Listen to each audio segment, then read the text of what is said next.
With the annual 4th of July celebrations now behind us, there is yet another day of reckoning to contend with. A day that might well summarize the hostile tides of discontent that are now awash across our nation. Just over a week from now, on July 14th, we will hit the anniversary of a lesser known event than our nation's Day of Independence. It was on July 14th, back in 2015, you see, that the now infamous clarion call to make America great again became an official service mark, registered with the United States Patent and Trademark Office after then candidate for president Donald J. Trump adopted it as his campaign slogan. Now, it's a matter of debate as to just when it was in our country's history that America was so wonderfully great to merit a return to that time, or when exactly this relic of greatness came to be lost. Although, fast forward to today, and one might be inclined to romanticize the Gilded Age that came before these four words gushed out of that loud-mouthed and orange-stained charlatan of chaos. You know, back to the days when a president wearing a tan suit was perceived as an embarrassment to our country. Yet in those times of general recalcitrance, when women were still retaining their bodily autonomy, when taxpayers weren't forced to bear the cost of funding bigoted schools run by narrow-minded religious zealots, when school prayer wasn't yet a tool for indoctrination at the 50-yard line under the Friday night lights, and back when actual progress in social equality was advancing in a more forwardly direction. Those days are now far behind us. The long and exhaustive struggle to regain this lost shimmer of somewhat greatness have yet to even fully begin, as we now, too, have cause and a clearer timeline as our reference to make America great again. You see, given the turbulent upheavals in our social, economical, and political norms, the still raging trauma of a deadly pandemic that saw over 1 million Americans dead and left our economies in shambles, the fictitious uprising of January 6th that continues to preoccupy our daily lives, and the appointment of 3 new radical extremists on our nation's highest court, which has upended decades, and in some cases, centuries of jurisprudence. If there's one thing the majority of Americans can likely agree upon, it's that America is most certainly much less great in these current days. For some, though, an albeit fragmented minority with faulty logic and ignorant reading of history, the America of today, on this July 5th, 2022, is precisely the vision of American greatness that they have been longing for. For a triumphant few, their orange-skinned, pouring-ready, leisure suit-wearing a human has finally managed to build something of value, though, like everything else about him, his claim of ownership to this change is somewhat overinflated. Now, as I said, this faction of Americans represents a fringe minority, and we might well view them as an unworthy distraction, if not for the fact that despite being vastly outnumbered, this ragtag bunch of radicals, well, they're winning. And the losses we have racked up are anything but inconsequential. In our previous episode of Coup Save America, where we dove into the nuanced issues surrounding abortion, I, in jest, welcomed my viewers and listeners to these new theocratic states of America, a sarcastic quip at our Supreme Court's apparent thirst for religious rule over democracy. Unless I will be accused of not knowing what a theocracy is, let me be clear. I am well aware that a theocracy is a form of government that is ruled by the divine proxies of God, under whatever religious doctrines happen to be in season at that given place and time. So, true, while America is not literally, at least as of yet, a theocracy, if the Supreme Court's recent rulings are any indication of what is to come, well, we're certainly a nation on the cusp of becoming a true theocracy. And no, this is not hyperbole. I'm being quite literal and factual in my submission. And it all circles back to this fringe minority that makes up around 30% of the American electorate. Before I proceed in identifying this almighty group, spoiler alert, it's the Christian right, I want to quickly review just a few of the recent rulings handed down by the United States Supreme Court that should be concerning to the American people. Now, I'm going to skip past the overturning of Roe v. Wade, seeing as how it's the court ruling most covered by the mainstream press and already widely known. Last month, the Supreme Court of the United States also ruled on Kennedy versus Bremerton School District, a case where a public school football coach was suspended for publicly praying in the center field after the conclusion of each game and inviting others to join in on the activity. Joseph Kennedy was not refused the right to his beliefs, nor was he told that he could not conduct a prayer session on school grounds. He was only asked to do so in a more private and secluded manner, so that students would not feel undue pressure to participate in the prayer from their peers, school staff, and the spectating public.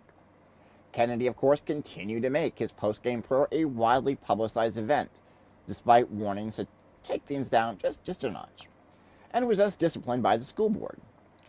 On June 27, 2022, the Supreme Court sided with a former public high school football coach. Now, for many decades, the Supreme Court has actually ruled against praying on public grounds.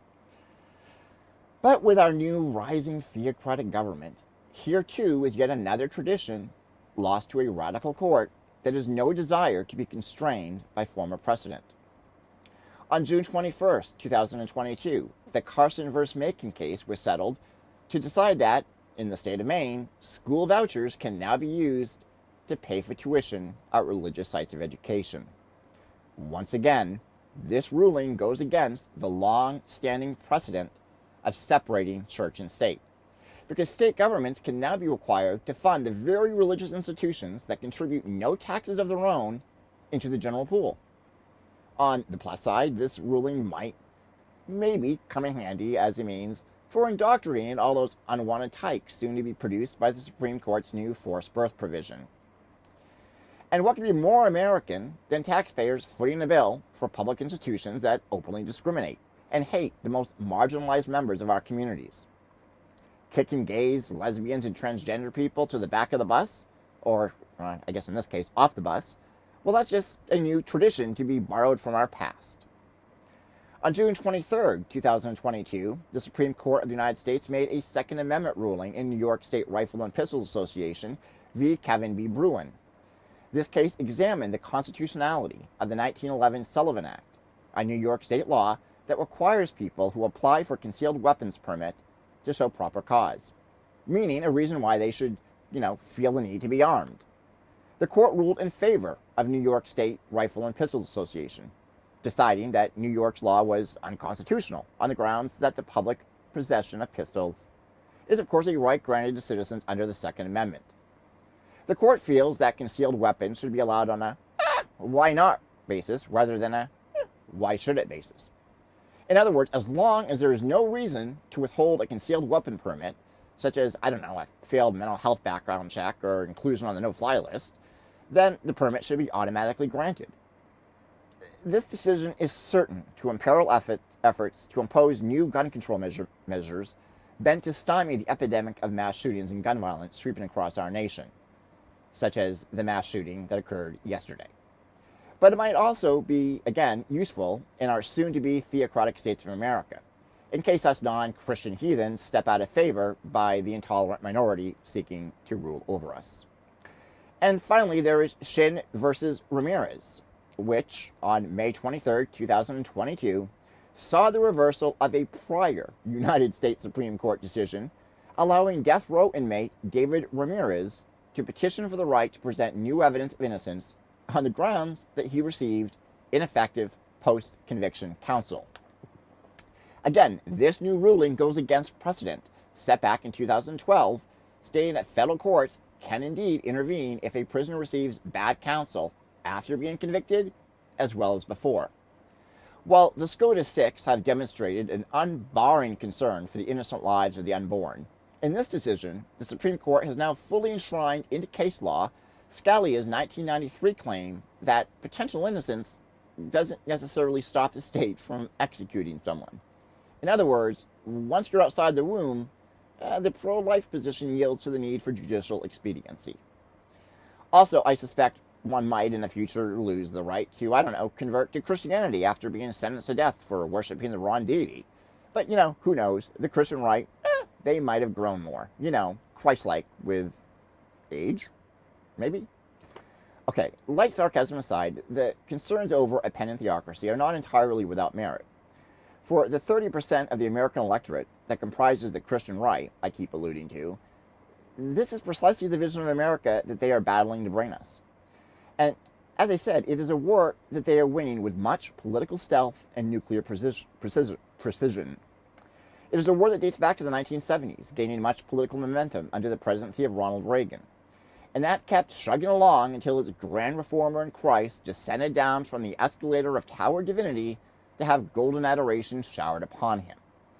While many are surprised that a group of self-professed Christians would so easily embrace, let's say charitably a less than stereotypical Christian character like Donald Trump, a more nuanced analysis of the religious right and its historical arc reveals a less religious tenor than people might come to expect. In the most comprehensive research study to date, sociologists of religion Andrew Whitehead and Samuel Perry found that the so-called religious right has its roots in what might be better defined as Christian nationalism, where the religion is more centered around a skewed doctrine of American exceptionalism that is more culturally focused. In mining two large statistical studies of sociocultural attitudes and belief systems, and then following up on those survey respondents with one-on-one interviews and site observations, Whitehead and Perry came upon a more practical definition of the religious right, characterizing it as a cultural framework built around a hodgepodge of myths, traditions, symbols, value systems, historical narratives, and all of which idealize and advocate a fusion of Christianity with American civic life. So in this regard, a better term for the religious right would be Christian nationalist. Elaborating on their conclusion, Whitehead and Perry write that, quote, Christian nationalism paradoxically holds America as sacred in God's sight, while viewing the country's future as tenuous and bleak. It valorizes conquest in America's name and bloodshed in its defense. It idealizes relations marked by clear, whether they're metaphorical or physical, boundaries and hierarchies both in the private and public realms. It baptizes authoritarian rule. It justifies the preservation of order with religious violence, whether that be carried out by the police state against deserving, mostly minority criminals, or by border agents against presumptively dangerous, again, minority immigrants, or by the infamous citizen good guy with guns against the rampaging lunatics or the bad guys with guns. And it also glorifies the patriarchal heterosexual family as not only God's biblical standard, but the very cornerstone of all thriving civilizations, end quote. In a follow-up study by the same researchers, over 16,000 religious right respondents were asked to rate their attitudes towards 6 statements on a scale of strongly agree to strongly disagree. The 6 statements are as follows. The federal government should declare the United States a Christian nation. The federal government should advocate Christian values. 3. The federal government should enforce strict separation of church and state. The federal government should allow the display of religious symbols in public spaces. The success of the United States is part of God's plan. The federal government should allow prayer in public schools. The findings overall indicated that slightly more than half, around 52%, of the participants agreed with all or most of these statements. Among the true believers, defined as those who want to spread Christian nationalist ideas, over half, 55%, identified as evangelical Protestants, versus 19% of Catholics, 11% of mainline Protestants, and 10% of black Protestants. Now, obviously, more is at work here than just merely religious affiliation.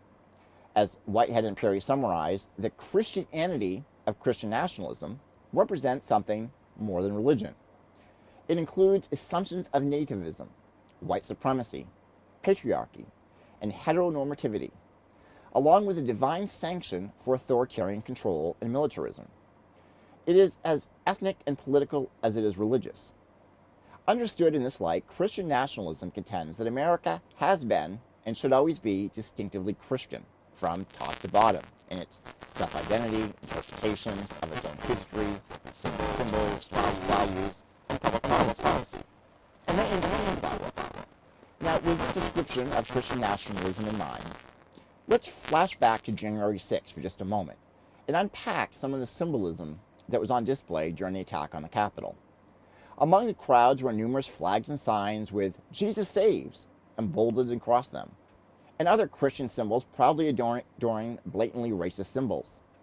In the Senate chamber, Jacob Chansley sat in the vice president's chair and prayed at length throughout a bullhorn, thanking, quote, "a divine, omniscient, omnipotent, and omnipresent Creator God for filling this chamber with patriots that love you and that love Christ, to exercise our rights, to allow us to send a message to all the tyrants, the communists, and the globalists, that this is our nation, not theirs," end quote. White supremacists dressed in t-shirts displaying a Red Crusader cross were also present.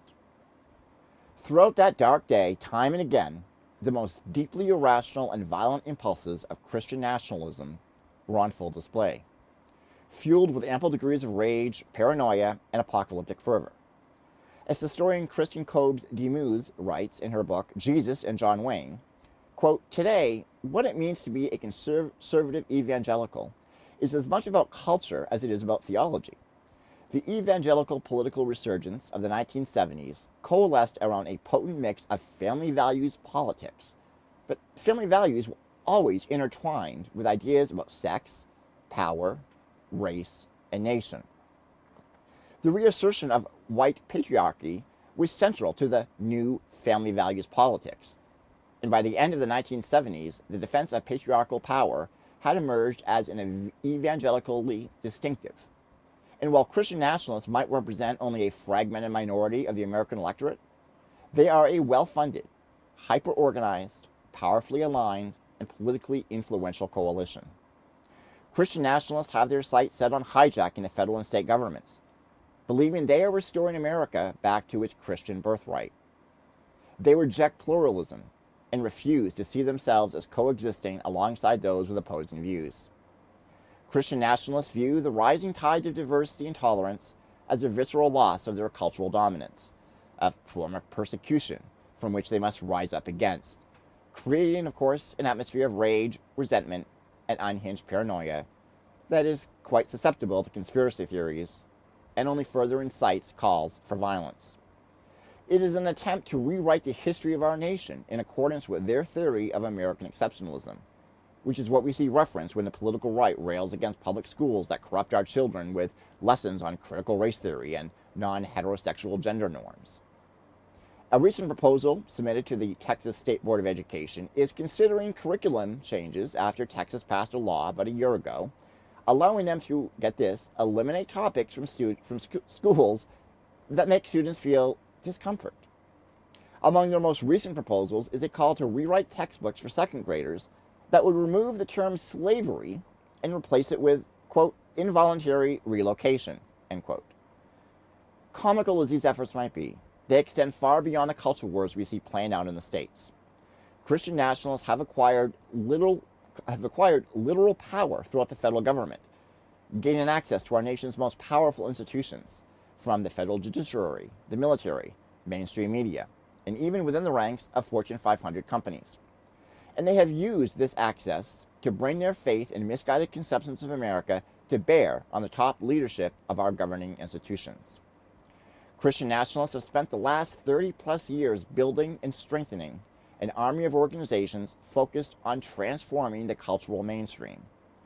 It has allowed evangelicals from different sectors of society to join together and influence major institutions like Congress and the White House. In the world of business, evangelical executives have focused their energies on building corporate cultures that are not only amenable to people of faith, but exclusive to them.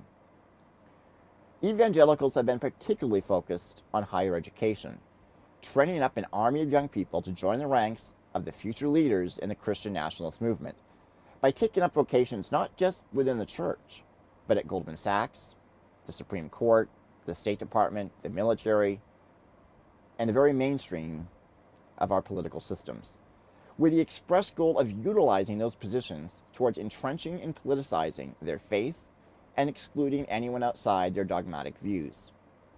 It is only when you understand the magnitude of the religious right's infiltration of almost every powerful or influential organization in America, that the threat of an actual theocracy emerging from this manufactured chaos of our present era becomes more plausible.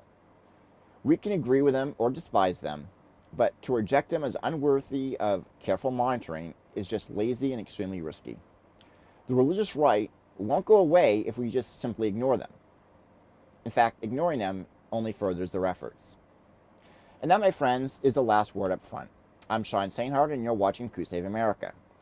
Stay tuned. We've got a very interesting show ahead as we continue this conversation about Christian nationalism.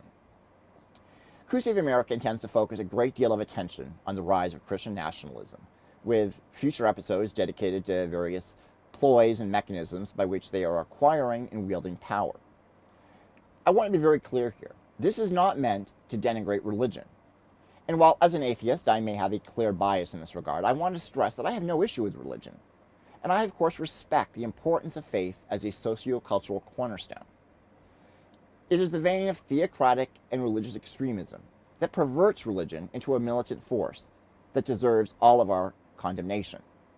America is and always has been a secular nation, where religious freedoms are protected under the pretense of freedom from religion, which is a fundamental principle for ensuring tolerance across all religious denominations and faiths.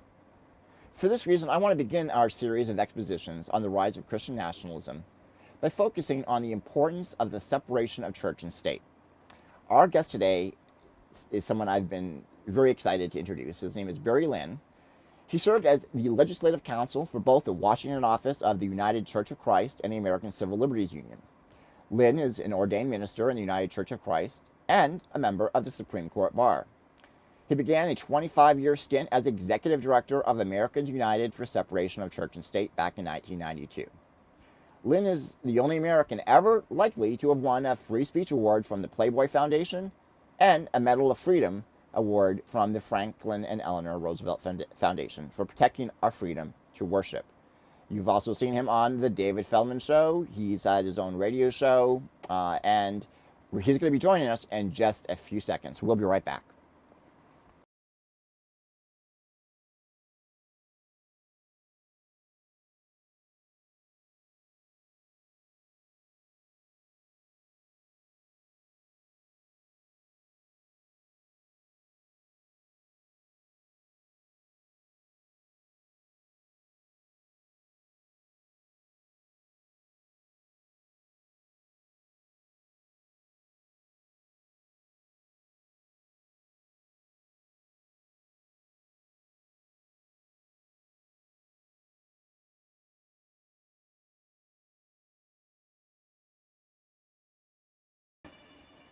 And welcome back. Joining us now is my good friend, the Reverend Barry W. Lynn. I am so excited to have you joining us. Thank you so much.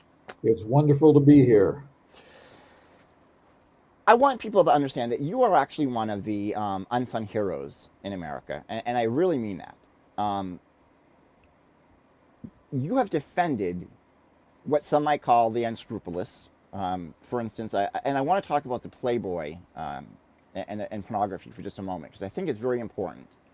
Can you just kind of share a little bit of history for those that may not be familiar? Sure. I came to Washington after teaching school in Boston, in South Boston, at a Catholic high school. Very progressive, needless to say, very progressive, one of the few progressive Catholic high schools.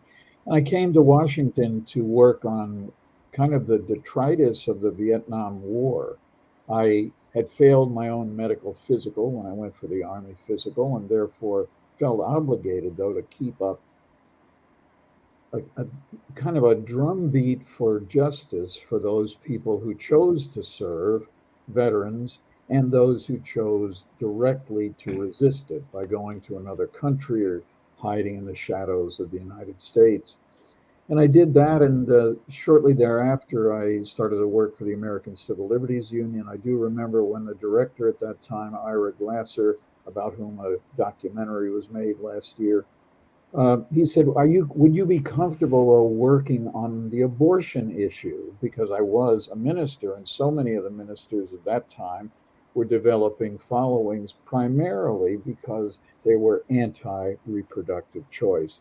And of course, I said to Ira, I'm quite happy to do that. And in fact, my interest in separation of church and state did not come from prayer in school, although I was subjected to that. My Jewish friends were subjected to that. My atheist friends in high school subjected to it.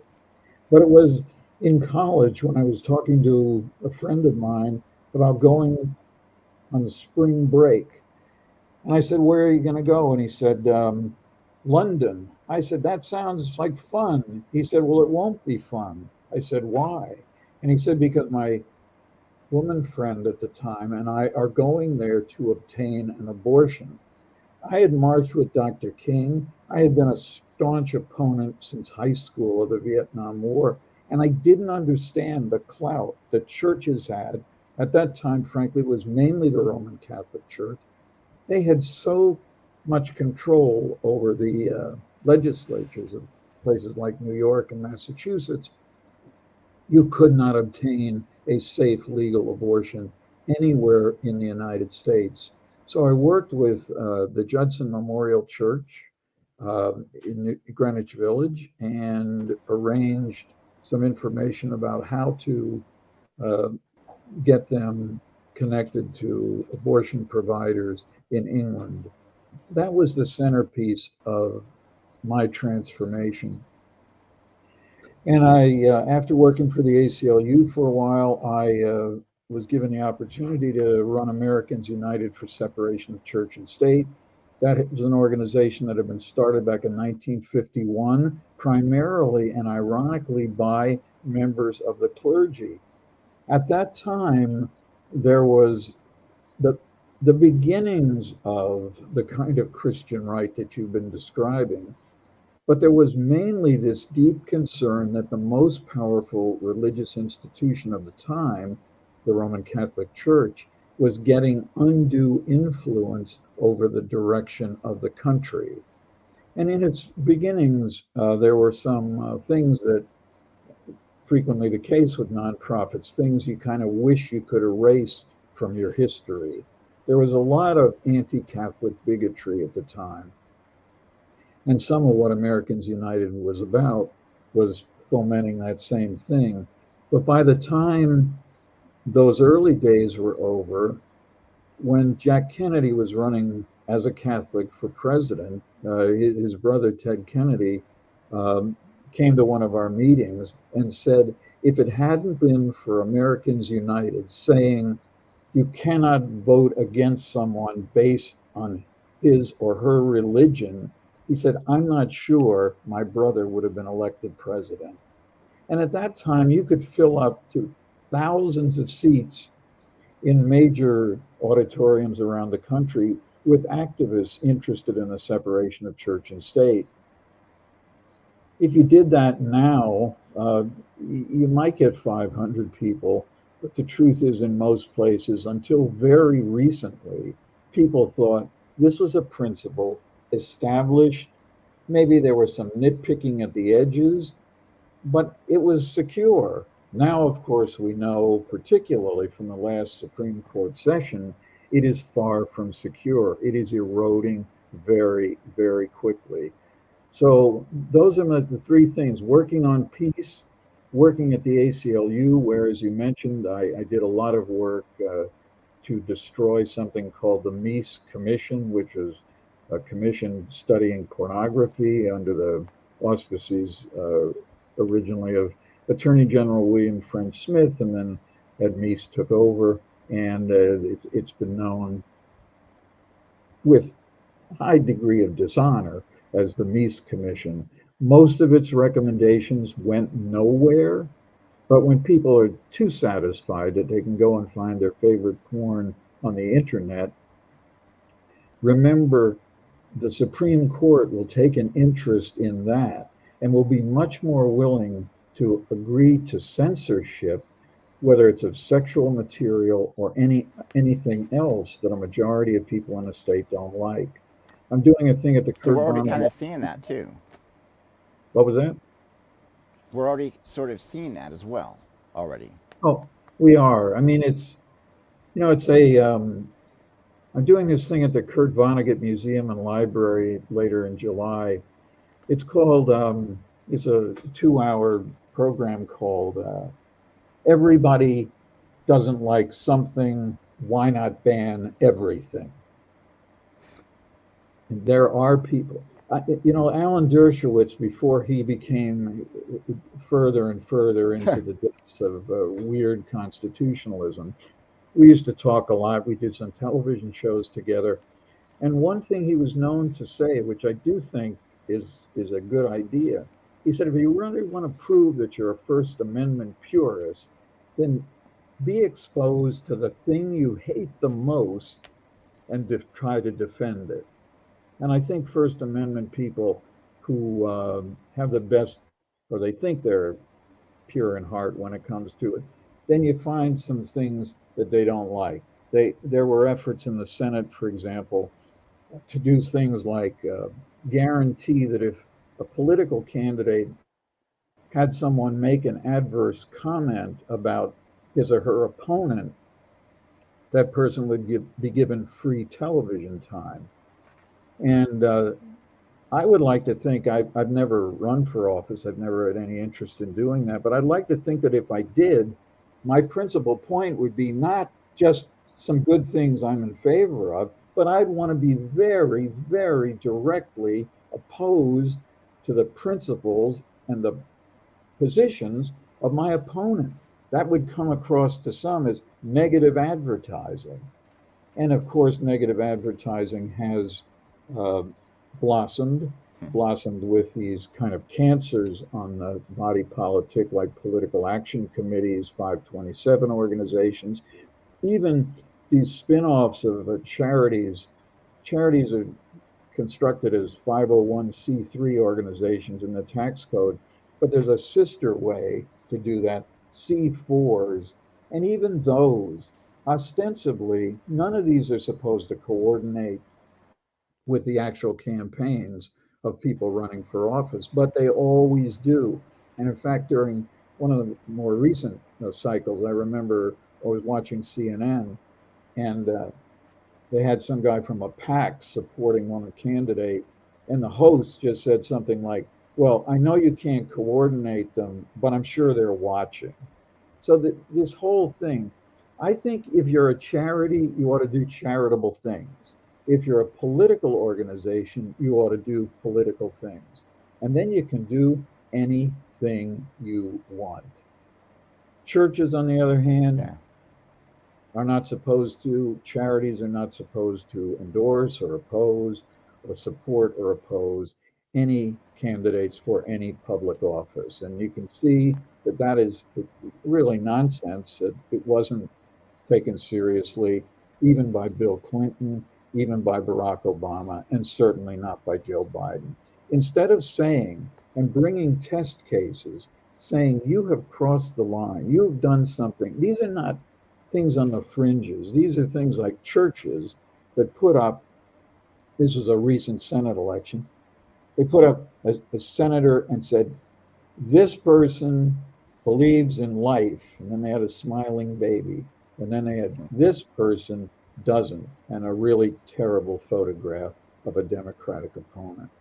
So if I were to give some advice about what you should do with political ads, you should just ignore them. Don't pay any attention. Even if you like the information, make sure that you as a citizen and you as a potential voter have an informed basis made up by your own research instead of listening to the crap that is produced by Republicans, Democrats, and rarely independents. Well, That and was both a little parties bit of my have history, but I just, have played this game too, where they've used religion sort of as this political football. And I mean, and yet, and I think Democrats, the Democratic Party, is kind of literally stunned. We're actually here at this point, but I don't think they fully.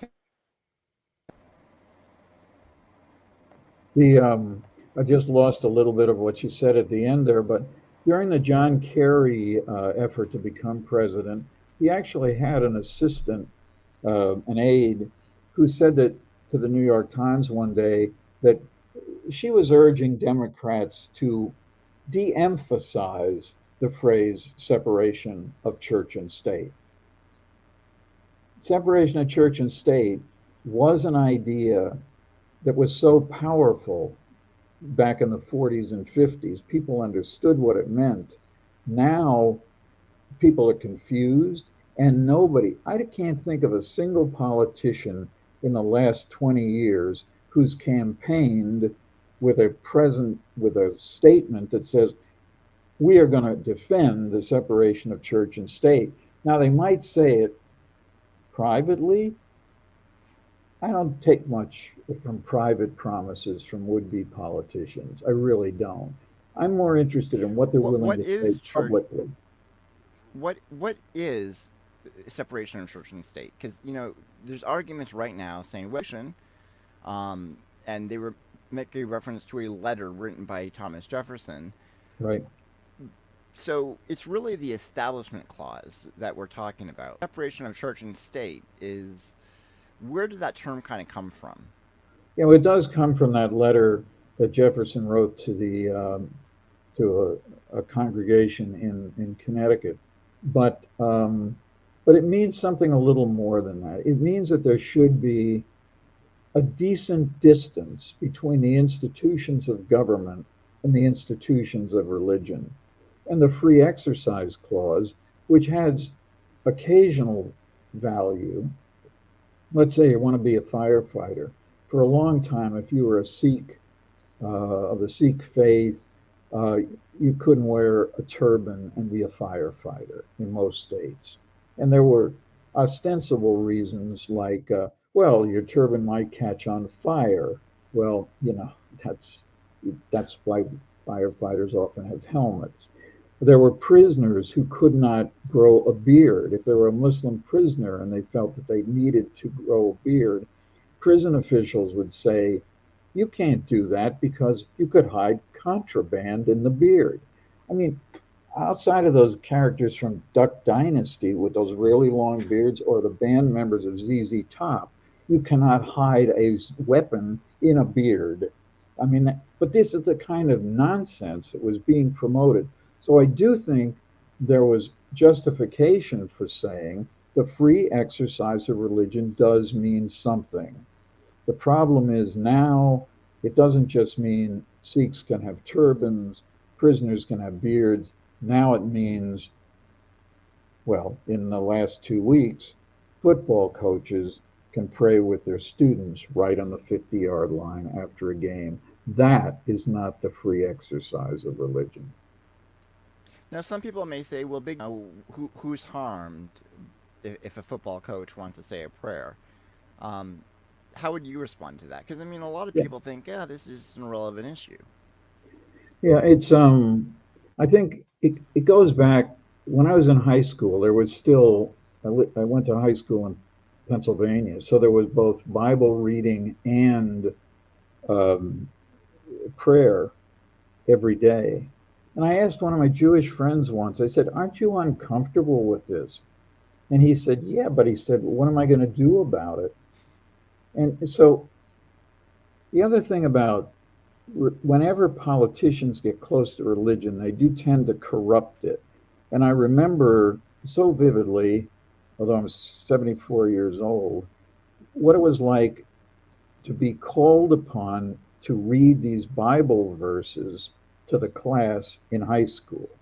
There were a couple of favorite verses because I was a pretty staunch Sunday school attendee at the time, so I took it somewhat seriously, but I tried to read from the Christian Old Testament because I knew that for Jews and for a lot of other people, there was no New Testament.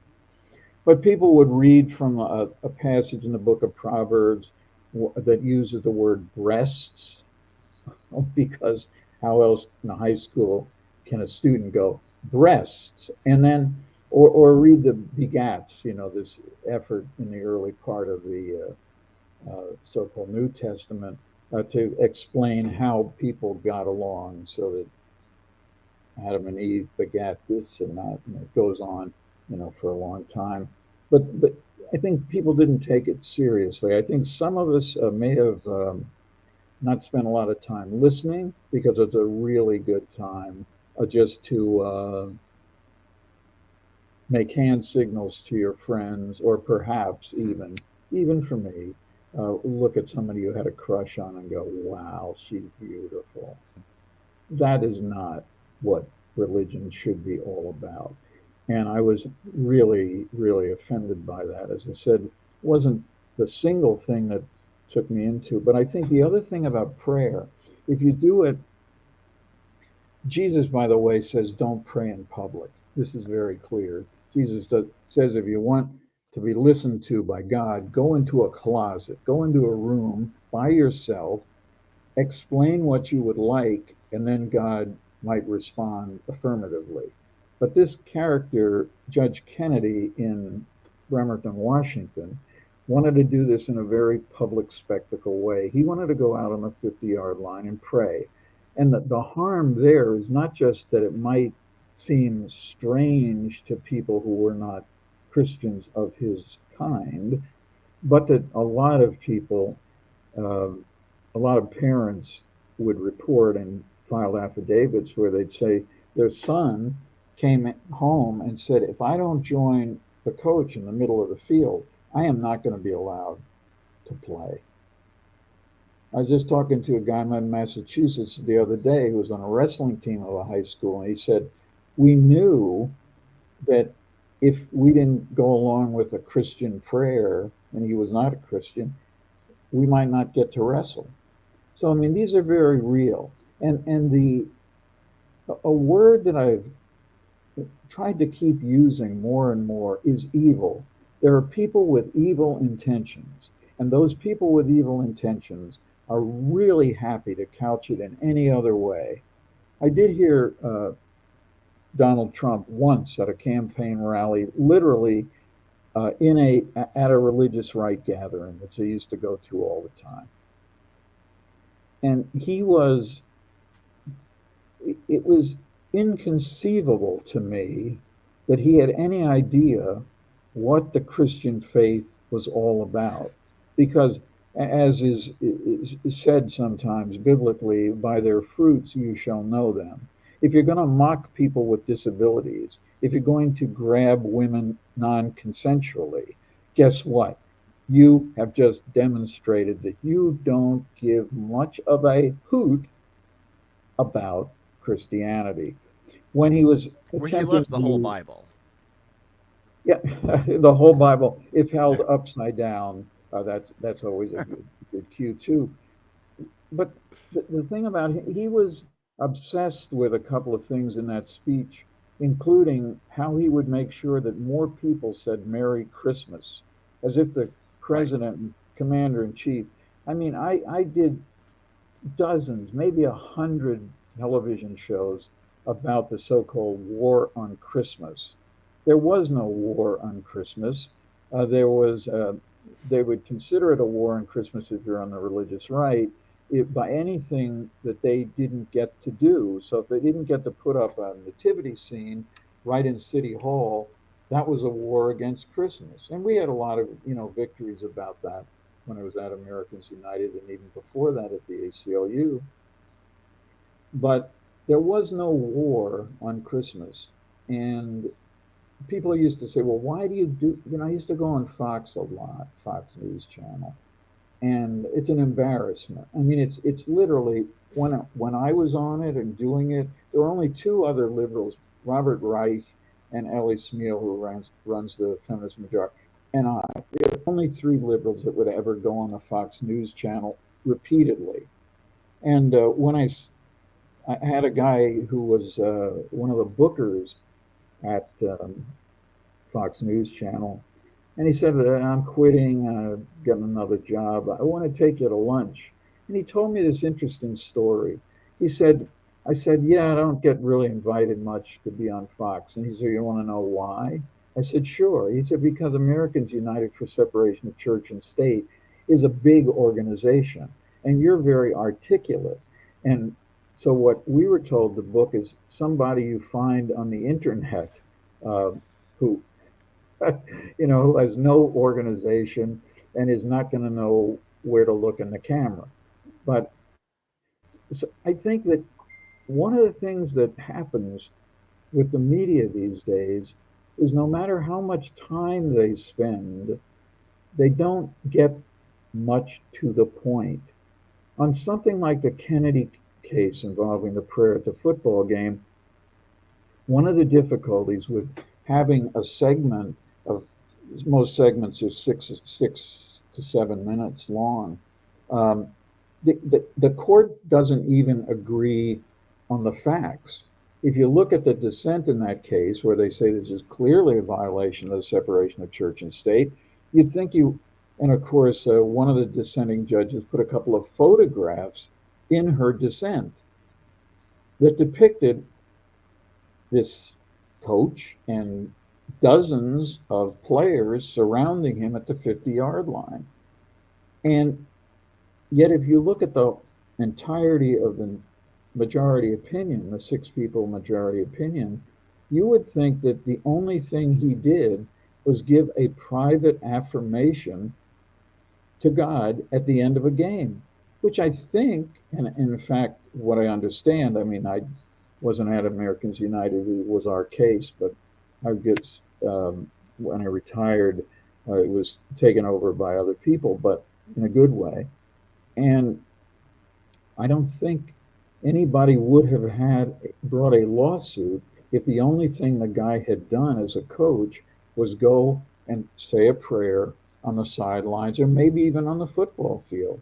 But it was this idea of inviting other people, inviting with, of course, that possibility that if you don't accept the invitation, you're not going to get any birthday cake, or in this case, you're not going to play at all. High school football, Right. which I, Even if he didn't say that outright, that pressure that one might feel is very real. Even if that wouldn't have been the case, right? Even if the football coach would have been like, "Oh, okay, well, I'm tolerant of that, and I understand." It's how that person feels, and that's what a lot of people don't understand is that there is that pressure that exists. yeah, I mean it and it's very real. It is not something trivial. I mean, I used to get in a little trouble because I frankly um, am not I'm not a huge proponent of removing the phrase "In God We Trust" from the money. Now, people should know we didn't have it at the beginning of currency in the Right. United States. It appeared on the 2 cent piece after the Civil War, and then by congressional action was required to be printed on every coin and every bill back in the anti-communist 50s, when I guess the assumption was those commies see "In God We Trust" on that $5 bill, they're going to get scared and run away. I mean, the And they did. absurdity They of ran these, far. the absurdity.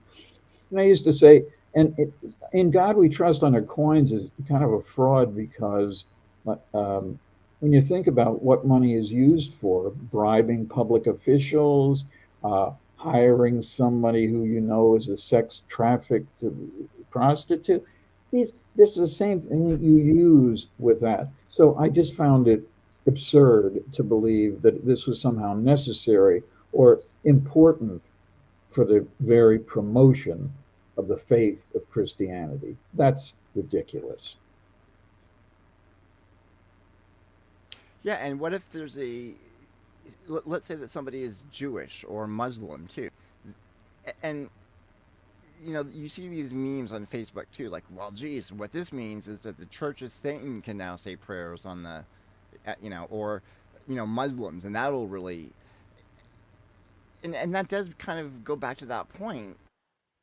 This Supreme, now, one of the justices, I think maybe it was Kennedy, in this case, remarked that this would teach kids tolerance, but that's kind of the opposite of what this. Yeah,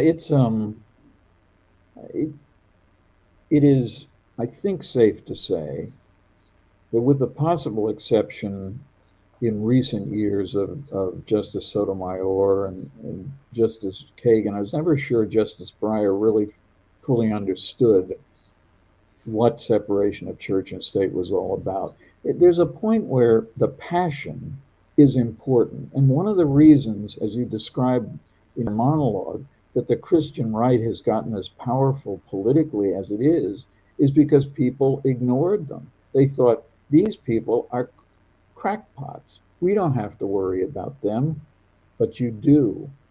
When Eleanor Roosevelt, who was a friend of the first, the founder of Americans United, she and he used to, have meetings, and he'd go to the White House and talk to her.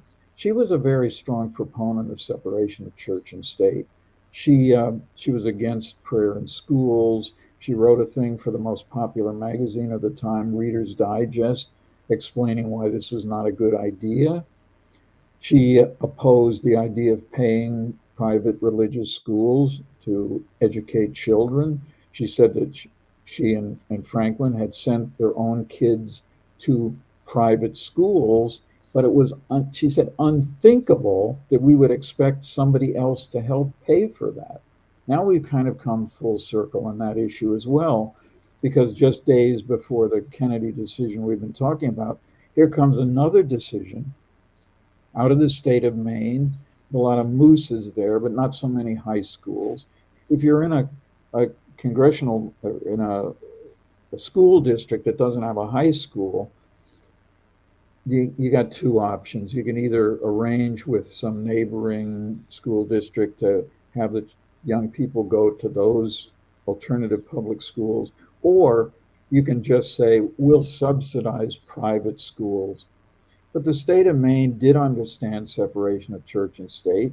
And they said, now, the one thing we're not going to do is subsidize those private religious schools that actually say we're teaching along the lines of our particular religion.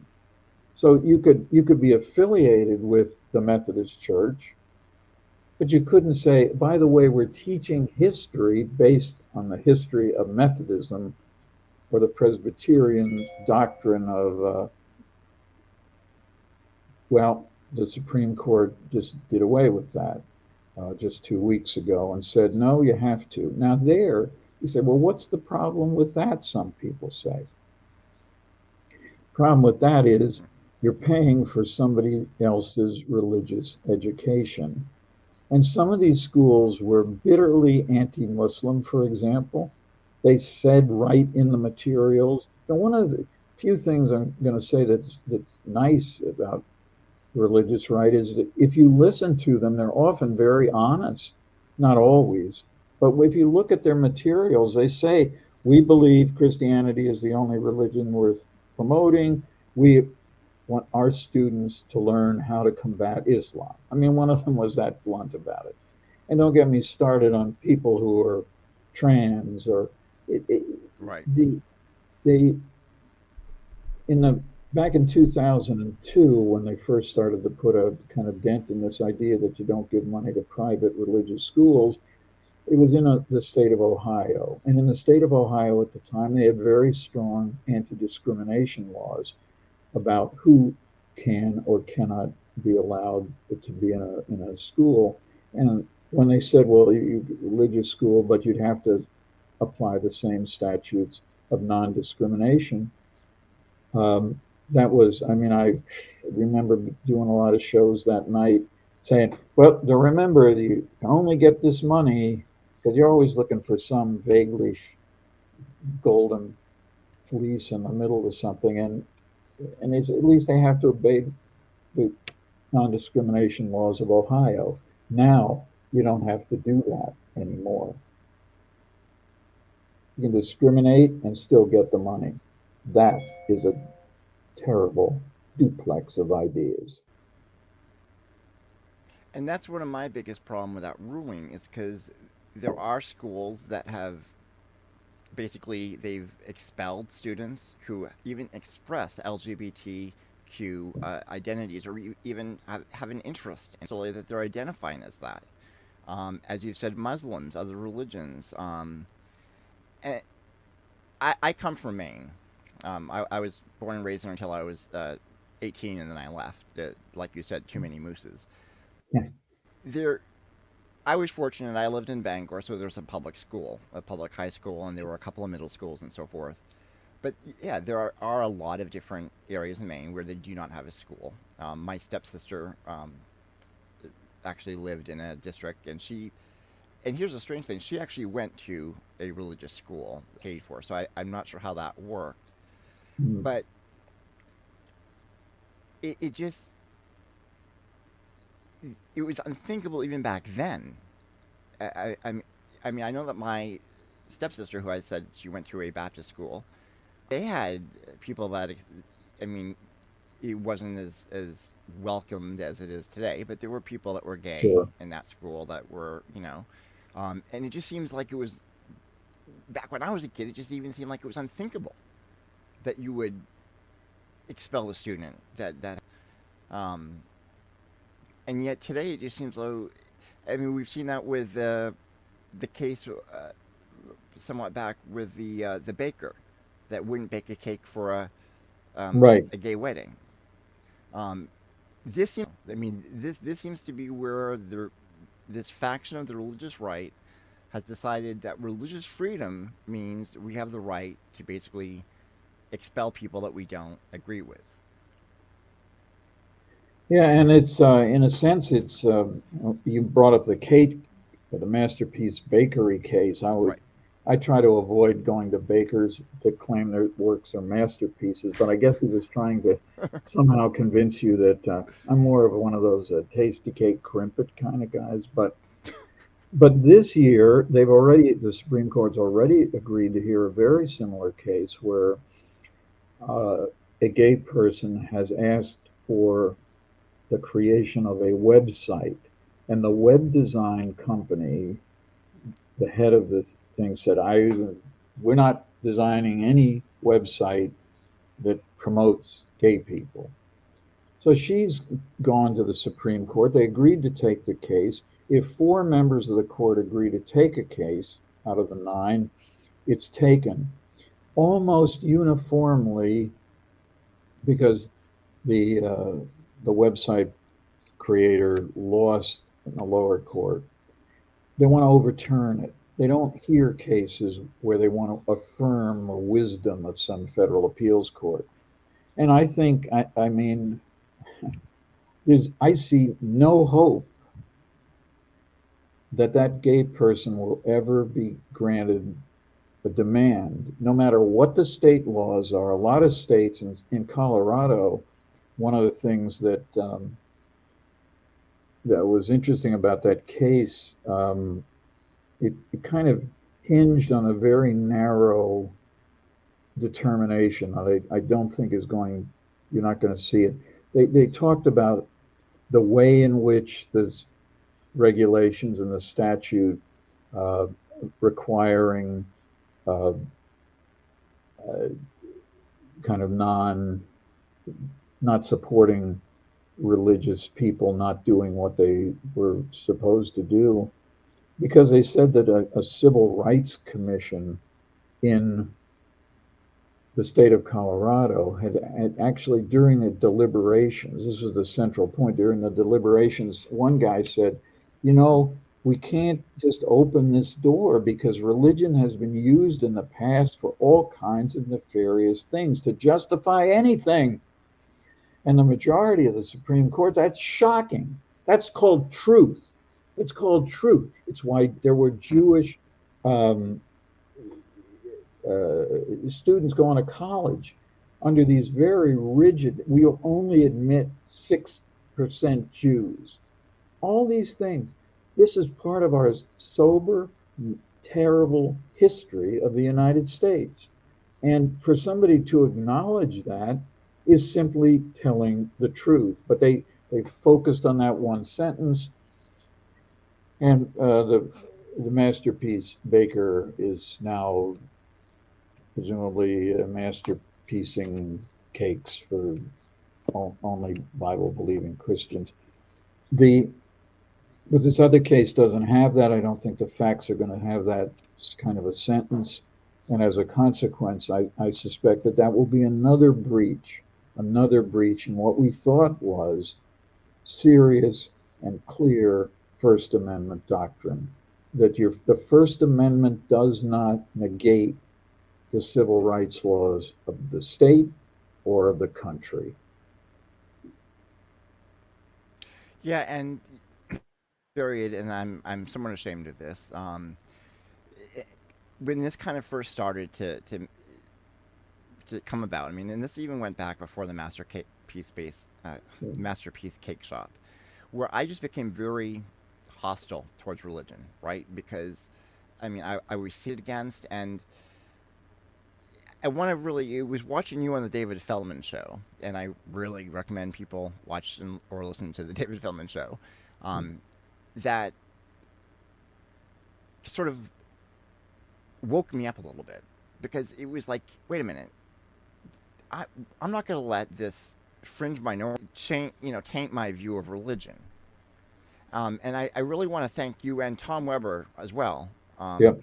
for that, because and watching you there was, and I forgot the name again. I'm sorry, but he was you did an interview in the David Feldman show, who actually had changed his position on abortion. Correct. Rob Um, Schenck. Rob Shank. Yeah. I thought that was an incredible interview. Um, it, so you've really inspired me on this, and I really want to thank you. And it was shocking to me too to learn that Mister, who's religious, would like even go after defending pornography, right? I remember your interview on the David Feldman show where you were talking about meeting a lot of these, porn stars and talking and just really humanizing them.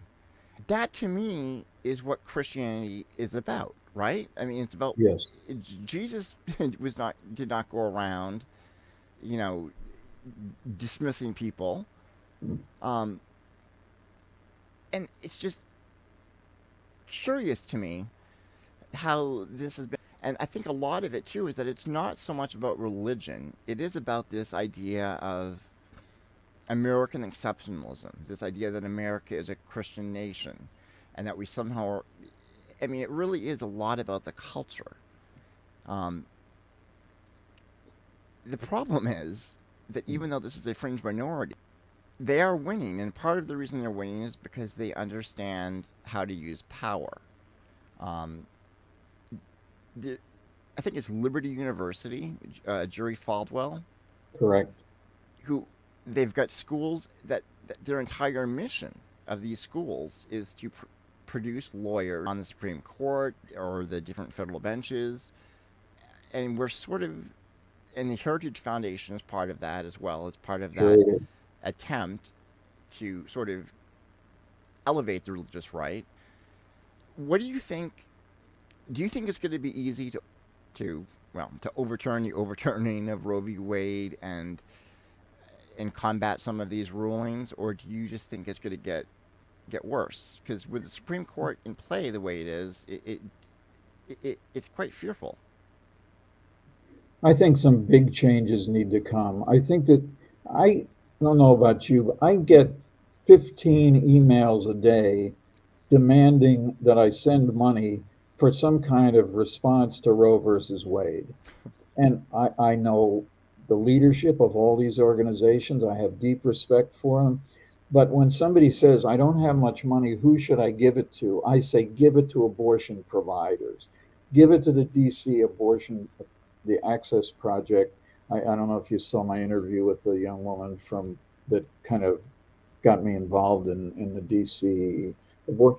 And there's a women's reproductive project out in Los Angeles that they will provide abortion services. They will get you the money. If you need to come to California to obtain an abortion, they're there to help you because that is a way that individual people can feel like they have done something. If you give money to the Democratic Women's Caucus, whatever that is, um, who knows where that's going to go? I want to help the people that need the help. And then I want people to strategize in a serious way about what in the hell to do about the Supreme Court. The Supreme Court is not going to get any better. In fact, it's going to get worse because Yep. no matter what happens, um, it's a 6-3 rigid minority of conservatives. I mean, the only reason that John Roberts occasionally votes right is because he does have, and many people have said this, a kind of institutional interest in the court, not losing the credibility that it used to have.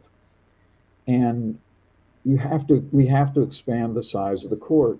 The one thing at Americans United that I wish I had done was spend more time on these structural changes. That is, if we have to get more people on the court. And then, and even a year ago, there were still people who would and were progressives who, when I bring this up, they would say, yeah, but that's a terrible idea because then when the Republicans get back in power, then they'll expand it some more. That's okay by me. Let's worry about that when it comes. Let's worry about what is here. What is here is a runaway Right. court, a court that doesn't care about precedent. It lies. Its members have all lied. Stare decisis, this idea that once you decide a major case, that ought to be the framework in which you work. So all the Trump appointees lied about it. And people forget that Clarence Thomas, I remember sitting there watching his confirmation here. He didn't just say something vague about stare decisis. He said, when asked about abortion, he said, I really haven't given that much thought. Who in their right mind or their off mind or in any mind didn't know about Roe versus Wade? That's a lie. And so people they're all upset. Did he violate Anita Hill's rights, and did he harass her? And what did he do? Did he get rent porn? And that's trivial. What's important was, did did he lie? And of course, I think he lied about Anita Hill. But to go back to Joe Biden, because I only mentioned him Yeah. once, Yeah. but I mean, he sat there during the confirmation hearings having evidence. And I strongly suggest people read a book called Strange Justice about the confirmation hearing of Clarence Thomas. Joe Biden had documents from two other women that were going to testify specifically to the pattern of Clarence Thomas's interaction with them as employees in other situations. And Biden just sat on it. He just sat on it. It was a very close call.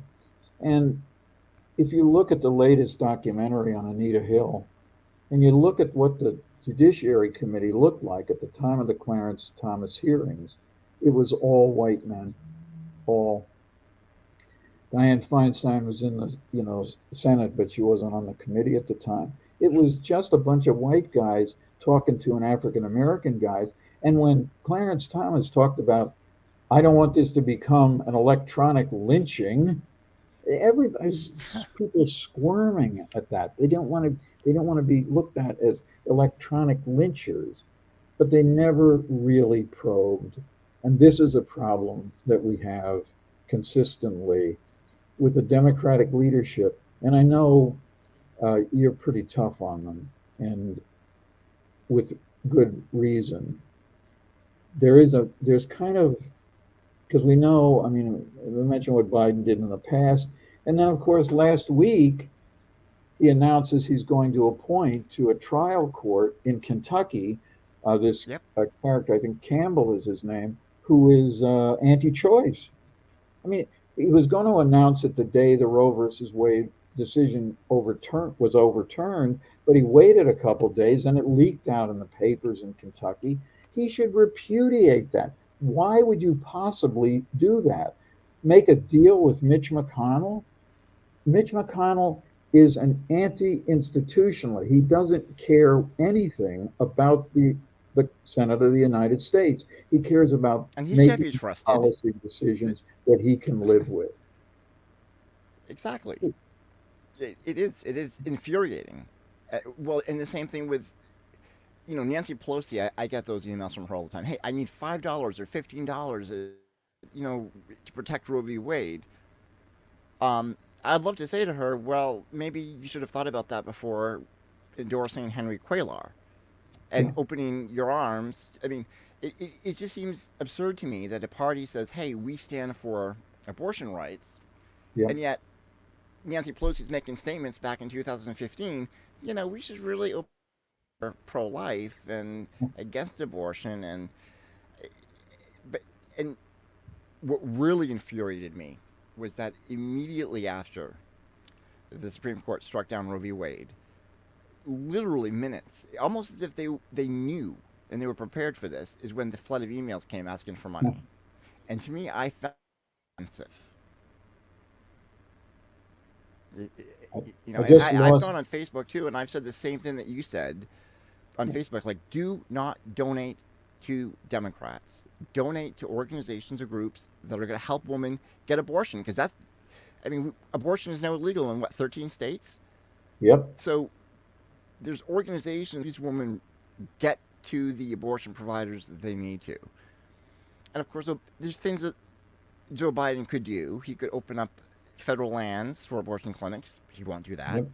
Um, Apparently, he Well, he just could finally. try. See, Sean, he doesn't even Right, try. try. I mean, I understand that there is a legal question about whether he could open the lands. There's also Native American lands. Could they be used, and under what circumstances? These are interesting issues. But when I hear Kamala Harris say, "Well, we looked at that, but we're not going to open federal lands," and so I would never suggest never send money to Democrats, but I would say they have to guarantee that they're going to do some right things. I'm happy that there are a lot of opportunities. I don't know if you listen to John Fugelsang's show on XM Sirius, but I do that once a month. There's reason to believe in places like Pennsylvania, even in Ohio, that there are going to be actual Democrats who can take out, well, in those cases, both Republican senators are retiring, but those are open seats and they're a little easier to deal with. But even in very contentious ones like Iowa, where Chuck Grassley has been a senator for like 10,000 years, I think had to walk to school when there were still dinosaurs there. But he's not very popular anymore. And so you've got several candidates there. They haven't had the primary yet who might take him out. You just need to not have everything come down to what Joe Manchin and Kirsten Sinema think is what the Democratic Party ought to be. You have to be able, and you also have to be able to break these filibuster rules. And I was not originally convinced of that because when I worked at the ACLU, for example, I used to work with liberal senators who really understood filibuster rules and who their colleagues knew really understood. I mean, I remember once there was a First Amendment issue before the Senate in a tax bill just days before Christmas, and of course, you never want to uh, get members of the Senate to miss Christmas. So, and Lowell Weicker, who was then a Republican in Connecticut, went on to become the independent governor of Connecticut, calls me on the phone. He says, "Barry, I don't think you're watching this." And I'm thinking, no, I'm not watching C-SPAN on a tax bill. He said, "Well, there's something in here. I think it abridges the First Amendment." So he reads it to me, and I go, yeah, "No, Senator, that you're good to catch that because that really has a serious First Amendment implication." Oh, he hangs up the phone, goes back onto the Senate floor, and announces to the presiding officer, "Mr. President," he said, "I have just consulted with counsel, and I believe there is a problem in this paragraph," and he cites the paragraph. And he said, "Now, we could talk about this for 3 more days," because he was really good at the rules of filibuster. Or he said, "We could just take it out." A nanosecond later, they take it out. So I was a little bit, and during the post Vietnam stuff, there was also some good, there were even moderate to liberal Republicans. And sometimes you would use them for the sake of trying to get the filibuster rules to work in the defense of some otherwise endangered group of people.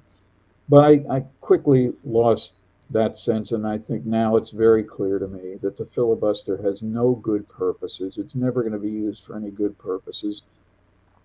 What we need are the votes as Democrats to make sure that nothing gets passed that is terrible. Why I live most of my time in the District of Columbia. We have at least as many people as two states. We have no senator. We have one representative, Eleanor Holmes Norton, who's a wonderful person, but she doesn't get to vote except in committee. Why are we disenfranchised? Why? So I think the litmus test for Senate candidates, will you abolish the filibuster? If so, will you add more seats to the Supreme Court? And when you go along with DC representation, statehood, so that we can get the representation that we deserve. Yeah, absolutely. And the Supreme Court. My caveat would be that the Supreme Court needs to they say it's not political. It's always been a political body. I mean, which is why we see when a Democrat is not, gets to nominate someone to the Supreme Court, they choose a liberal. Conservatives, they choose a conservative. What I would like to see is I would like to see BTQ, on the Supreme Court.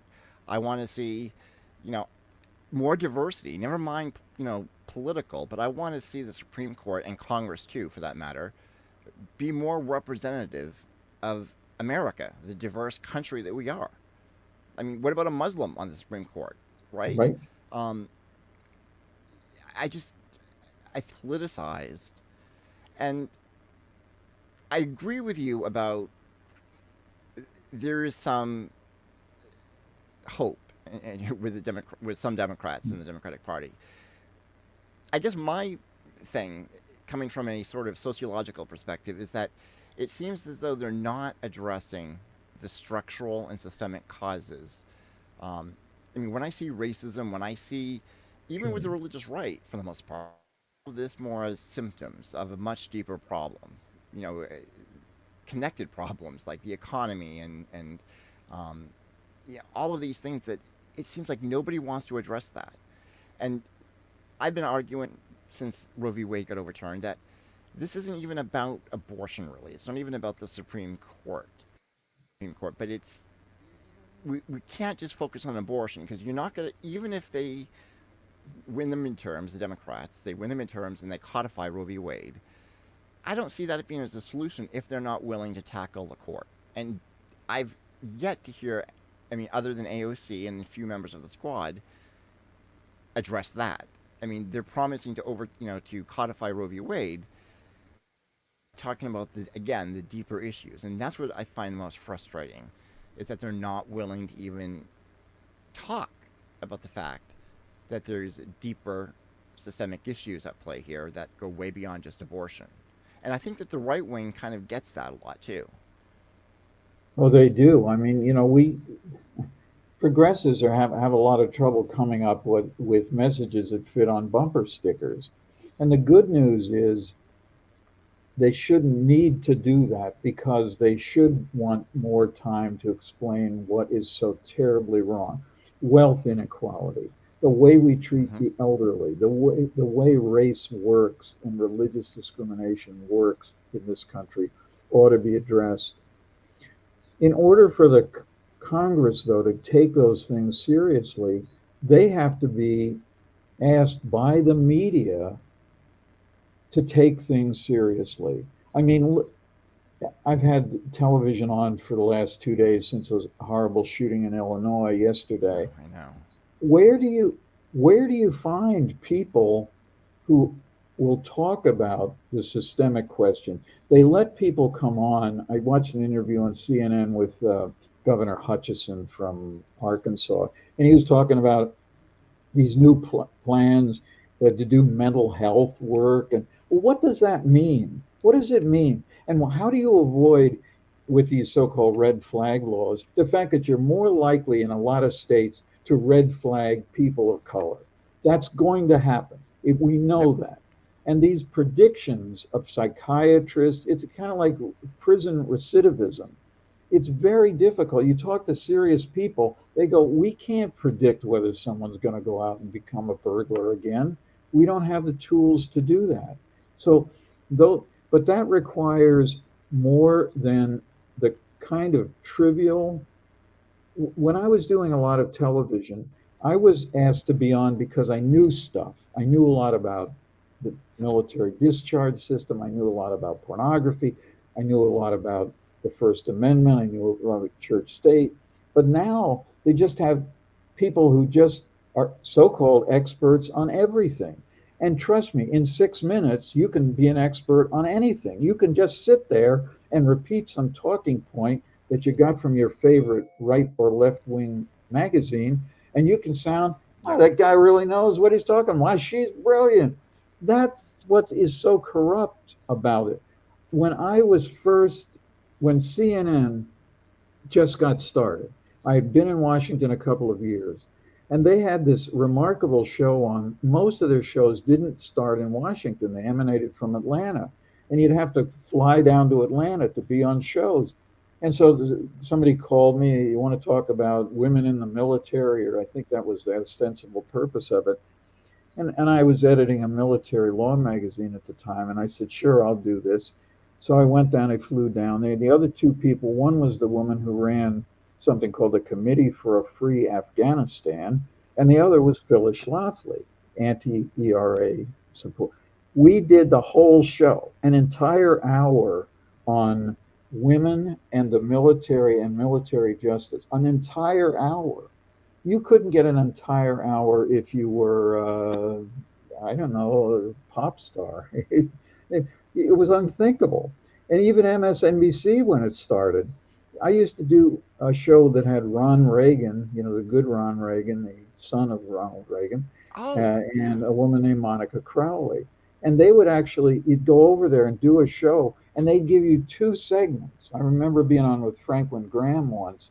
It was two whole segments, two 6.5 minute segments. Unheard of now. It's one segment, we get rid of you. Oh, by the way, let's go to the same person who used to be a cop somewhere, and we'll get his view on police Hmm. activity in this case. No connection to the issue, no knowledge except what you used to do. That's not the way to educate, and it's not the way to force people to actually know what they're talking about. It is so easy to get political figures to just say nothing and then get thanked. Thank you, Senator. And I know that pressure because I used to do radio shows at the end of the day. And it was a big deal to get a senator. So you didn't want to start off by saying, so Senator, I heard you kicked your dog last night. Is that true? You don't want to piss people off directly. But on the other hand, if you have a relationship, you should not allow them to get away with just saying nothing and then hoping, I got my 6 minutes. Then say, person's going, how did I do? Oh, you did great. Because sycophantism is not something Yeah. that we ought to recommend for the future. Well, the mainstream media, though, the whole problem is that it's become just, it's an establishment, right? It's Sure it almost is. an empire in itself. And so, media, I mean, one of the things that I love about the David Feldman show is the diversity of views that he welcomes on there. And I like that he challenges himself too. I mean, and I've seen David change his views on things by just because he's had guests on that have kind of challenged him. Yeah, And that's what we need. We need to have more conversation. And the what really gets me too is when the media says that they're, to me that's just dishonest. There's no such thing as unbiased. right. Be honest about your position. If you're conservative, I mean, like, Fox, come on, Fox Sure. News. I mean, just acknowledge that you're conservative. I mean, just be honest and upfront about that because it otherwise it's just not only it's just dishonest, but it's misleading to the narratives that they're. It's just disingenuous. But the mainstream media, unfortunately, I mean, you've got basically politicians now. If you look at MSNBC, um, I mean, a lot of those are former political operatives. You see a lot of, I mean, like national security experts or Sure. from the CIA or NSA. You're not getting informed opinions. You're getting manufactured, as Noam Chomsky, consent. That's right. And and that's what scares me. And they're not. And the way, and again, the way the media is reported on. And here's the thing too, it's become, if you criticize the religious right, you're seen as being bigoted. You're seen as attacking religion. Sure. And so the mainstream media has kind of put blinders on in that respect. Like when they talk about January 6th, for instance, about the fact that there was a lot of Christian nationalism on display on January 6th. I mean, they're talking about Trump supporters and their insurrectionists and so forth, but people need to understand that this faction of the religious right that is a real threat. Um, they're not only being ignored, but it's a there's this atmosphere of fear around even talking about them, right? Very true. Very true. The, you know, the closest thing, I don't want to get into this in detail, but when I was 5 years or so into being at Americans United, where I was for 25 years, but um, I was I'd started doing a radio show on Fridays with Oliver North. And so MSNBC comes up to him and says, "We'd like you to have their version of Crossfire, the famous thing that was on CNN. And we don't know who we're going to pair you with. So, but we got three people we're thinking of: Barry Lynn, who because you do radio with him, and Paul Begala, who is of course is a nice moderate corporate Democrat, and I think maybe the third guy was E.J. Dion from the Washington Post. So I did a couple of tryouts, and they seemed to be going very well. I get a call from the vice president of NBC one morning who says, "You know, we really liked your interaction with North on television. But," he said, "I have one question to ask. And I think I know the answer, but think about it for a second. Here is the question." Clinton was in office. He said, "Well, we want to make sure that the person on the opposite side of North will agree with the Clinton administration every single night on every issue." I said, "You know, I'm not that guy." He said, "Well, I thought so, but," he said, "you're out of the running." And what was interesting is Fox News at the time had something with Sean Hannity and a fellow named Alan Colmes, a very, very bright, longstanding radio host. And when during one of the Clinton incursions into Eastern Europe, they both said he's wrong. I remember calling Alan up and I said, "Alan, that was great. You know, last night you just said, look, I like Clinton. I don't like his warmongering." And even if you're on the same side, but clearly on MSNBC, I would never have been allowed to be on the other side. And there, by the way, there aren't two sides. That's another ridiculous thing that the Right. media presents. That there's the liberal side and the conservative side, and there aren't any sides in the middle. But there should be, and there are articulate people who say, on some issues, you take energy policy. I mean, there are a few people who go, I'm not sure we should just discount nuclear power. And other people say, "No, it's horrible. Think Chernobyl." But there are things to talk about. But when's the last time on any program, except possibly on Feldman's show, do you ever hear a discussion of what do we do for the need of power? We're not going to stop putting on lights. We're not going to go back to candles.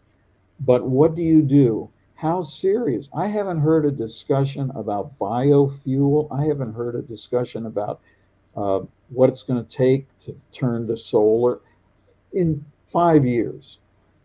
And I mean, I'd rather go to the movies, but I do watch a lot of television. And it's always on the news stuff, but there's not much news. The media decides what the important issues are. The media decides who to put Exactly. on. And the structure of it is a structure right now that makes it so easy for politicians to go on those shows, act like they've said something. I'm so sick of when you ask some of these senators, okay, well, what about Amy Coney Barrett? She was terrible. I mean, you'd have to be an idiot not to know that she had signed on to an advertisement before her confirmation that said abortion is a barbaric practice. What do you need to know about what she's going to think about abortion if she said in writing it's a barbaric practice? And you go, well, I think, and then you get to some of these super liberals senators go, well, I took to the floor and I gave a great speech, and then I went on MSNBC and I gave a great speech. That is bullshit. That is not enough. You have to be prepared to fight. You have to be prepared to go there and do Yeah. whatever is necessary. Do the kind of Lowell Weicker stuff. Scare the other side. Make it clear you are not going to put up with this. You are not going to, if you don't want to take PAC money, then don't take PAC money. But don't change your mind, as unfortunately, Elizabeth Warren did, and say, well, everybody's taking it. I'm going to take it, not corporate, but everybody's got a PAC now. I don't think you have a Yeah. PAC, but No, not everybody yet. has, But I hear that. everybody has. They're easy to set up. You can, and you don't have to really discuss in much detail what you do with that money. You just collect it. We learned that again from Trump collecting of hundreds of millions of dollars for purposes that are very unclear. What does he do with them? And but you have to take these aggressive positions. You have to look at the structure. You have to break the structure if necessary in order to Absolutely. get things done, or we're never going to get any. If you don't make DC a state, you don't add some justices to the court, we will lose everything, and we will lose the Green New Deal. Oh yeah, that's done It, at this point. it's, I mean, the EPA can't regulate pollution now, so I mean, there's nothing. Uh, all of these ideas about what to do with Roe versus Wade. I mean, should there be a federal statute? Well, what if the federal statute is challenged as being Yeah. unconstitutional? Do you think do you think that the author, Sam Alito, would go, "Well, I know said send it back to the states." Well, I didn't really mean that. You know, these people lie. We know they lie. And to get back to this is the thing that bothers me. We need, in the same way that I suggest people give money to the organizations that provide, I want people to know if they're criminalizing abortion against a woman or a doctor, if you sit on a jury in one of those cases, just nullify it. There's a doctrine that's not practiced. Judges don't talk about it, but it's right in the heart of English common law. If you're on a jury and you sit there and you go, "Well, this is," uh, judges don't even ask about it because they don't want you to even know that such a doctrine exists. But you say, I've heard the facts and I've listened to the law. You get into the jury room and you go, it sounds like crap to me. This shouldn't even be a crime. You can hang juries. And this is what happened toward the end of the Vietnam War with draft resistance cases. A lot of the juries just were hung because people like, why are we still prosecuting people? In obscenity cases, there are almost no obscenity cases unless there are children involved, which is a good thing to prosecute. But it's because jurors they, they think they put Debbie Does Dallas Part 75, and they go, all right, we just streamed that the other night, add a little spice. We're not going to send somebody to jail for 5 years for distributing that film. So the people end up having more power in more circumstances than I think we give the people credit for. You don't have to convince everybody that making it a crime for a doctor to provide to a woman an abortion to know that you have power to prevent that doctor from being sentenced. Some of these sentences are 10 and 15 years in theory.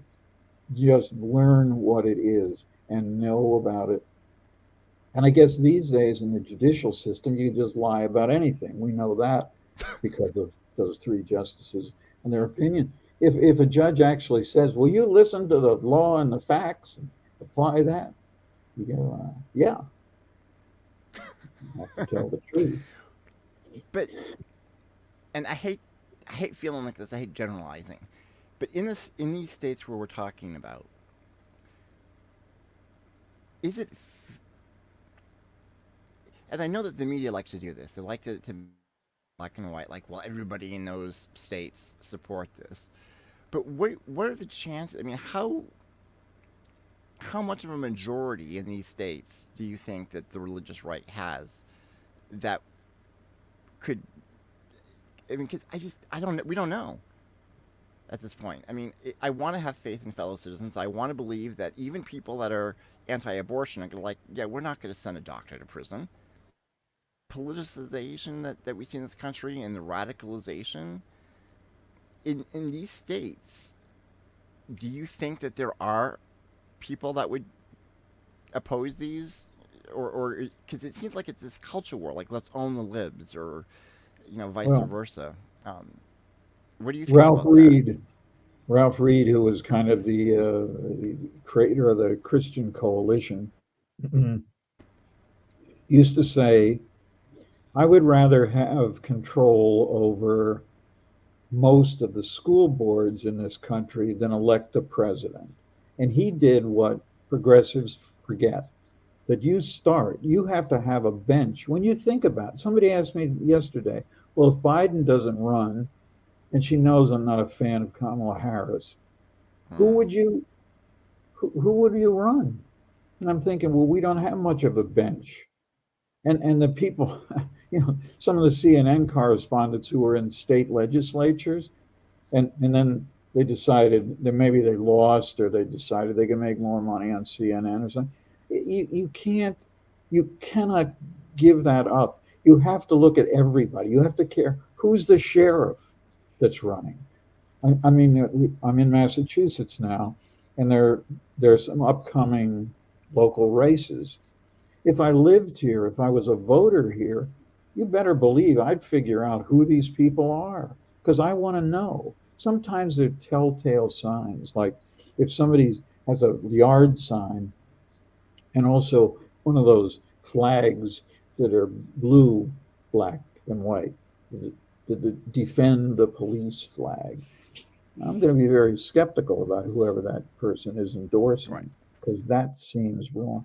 If you don't research, if you don't know who these candidates are, if you don't consider something I never considered, running for public office, um, because I wanted to work in a different way.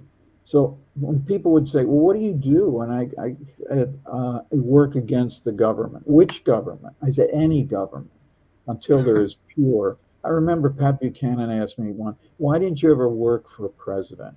I said, "Because I never found one moral enough to get my support," which is just a smart ass answer. But in some ways, it was true.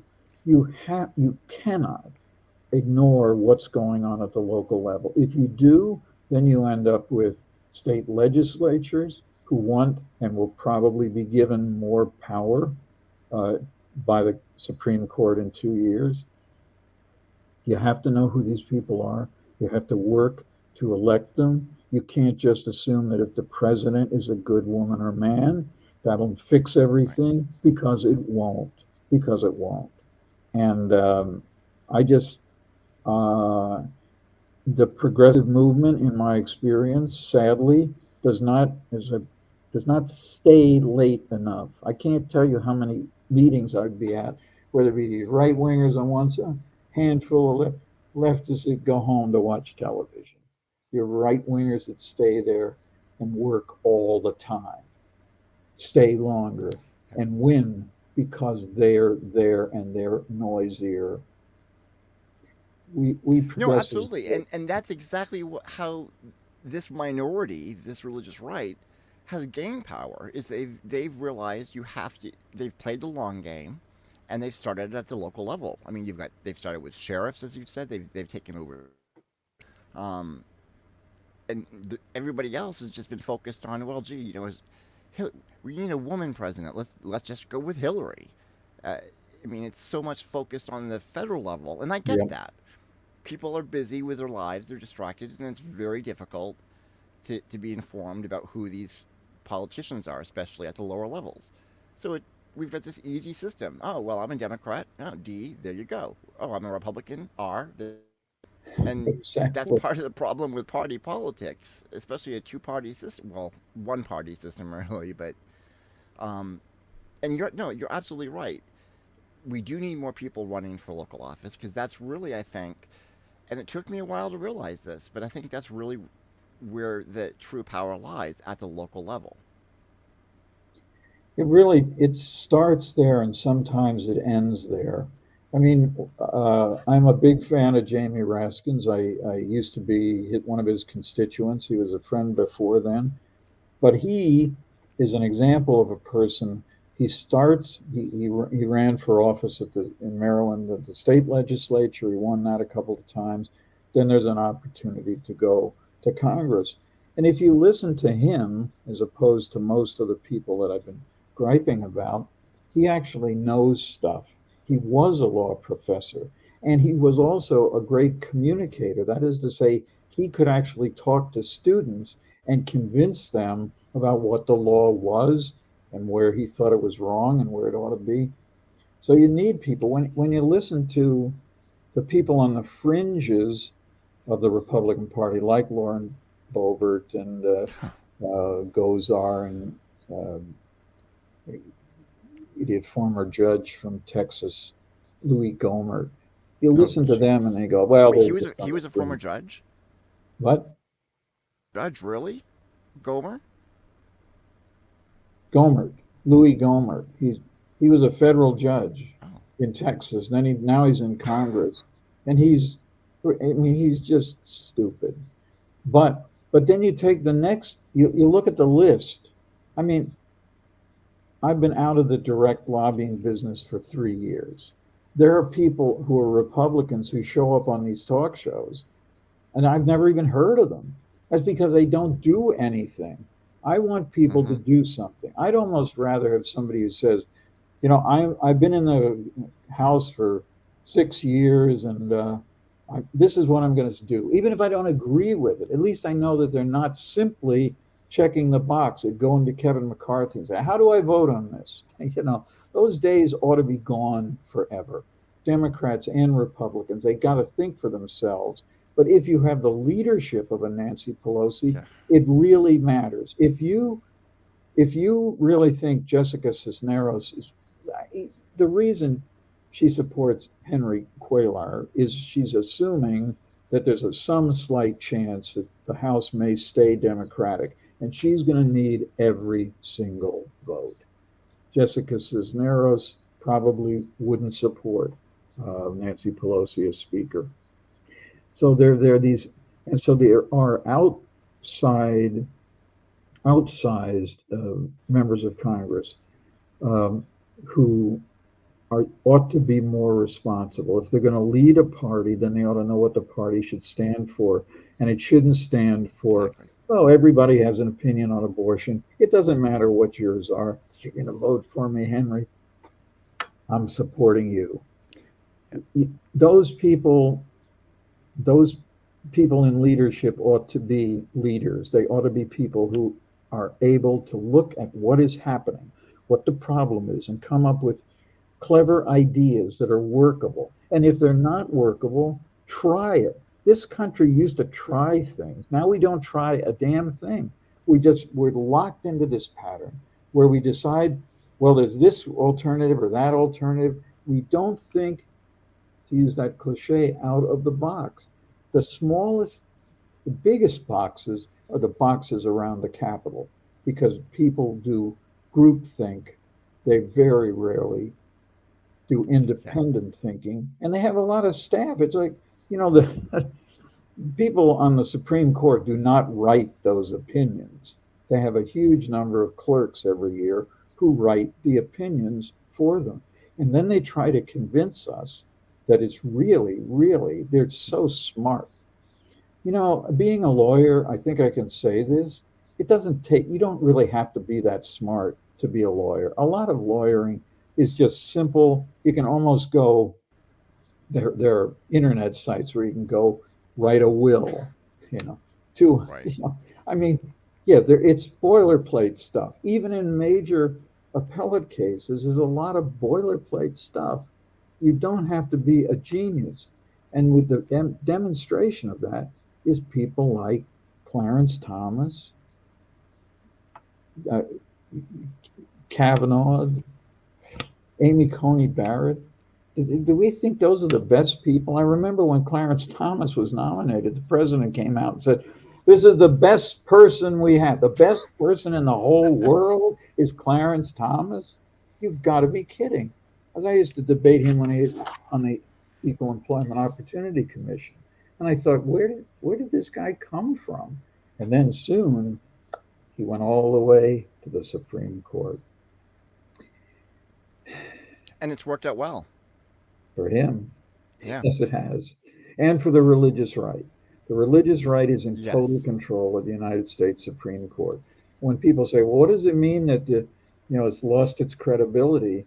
It means it's so obviously wrong that it shouldn't be allowed to get away with it. That's what it means. It's not one decision. What we've seen in the last months of the latest Oh, yeah. term is a one horrendous decision right after another. You can have guns on the New York subway system. They're passing a law that says you can't. Maybe they just did. But that too will be challenged. In fact, there's a challenge in Washington, D.C., which has a lot of regulations appropriately against carrying weapons. There's some guy challenging his right because of the metro in Washington. It's a little more fun, frankly, than New York's. But even do you really want to go? Hey, there's an opinion. We don't have time to talk about it, but you look at that gun decision. The gun decision's written by Clarence Thomas. He says the only two reasons you would have to or want to conceal carry is because you're a criminal plotting a crime, or you just want it for self protection. No, Protection. there's Yeah. another reason. If you have a concealed handgun and somebody cuts you off, road rage, you go to the gun, you point the gun, then maybe that guy has a gun too. There's a shootout on a side street in the middle of Washington, D.C. The, it is as if the Supreme Court justices do not live in this world, on this planet, or in this country, because it is a naivete about the writing. I'm sure it's tempered slightly by the fact that some of their law clerks are youngish people, but Yeah. I've lost all faith in the United States Supreme Court. I would not have ever wanted to bring cases like we brought at the ACLU or at Americans United to this court. I wouldn't. Yeah. And that's again, that goes back to our what we were discussing earlier. Unless Democrats are serious about reforming the court, nothing that they do. I don't care about codifying Roe v. Wade. It'll be challenged.